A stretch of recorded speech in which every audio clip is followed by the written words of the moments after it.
DSLR FILM NOOB. One very handy trick I use for filming these videos is focusing using a remote control. It's not covered very well in the manual, but it can be done very easily, and it makes it very convenient for operating your camera without having to actually mess around with the controls. Now, there are a couple options you can use. You can either go pick up the name brand Canon remote control. This is the RC-1. This runs about $20 to $30.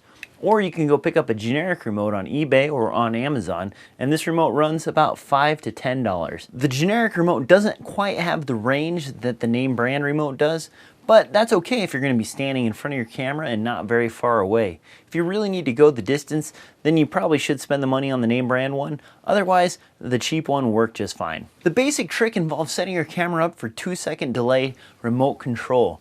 This option can be found in the autofocus drive on the Canon 7D. Once you have this all set up, to take a picture, you just press the S button on the cheap remote, or S2 to start and stop recording. Now when you take a picture, it actually pulls focus before the picture is taken. That allows you to pull focus on yourself before you start recording. Once the focus is pulled and the picture is taken, then you simply hit 2S on the cheap remote to start recording.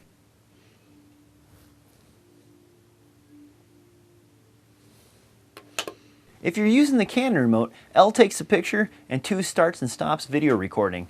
Just make sure you have your camera in video recording mode before you start using the remote.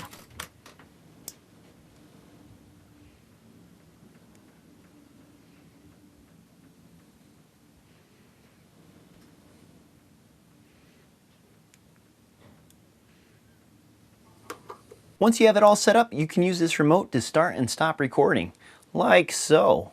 I will have links to the information on where you can pick these remotes up and which remotes I used in this video in the crotch bar below. As always, thanks for watching. And if you like this content, please subscribe.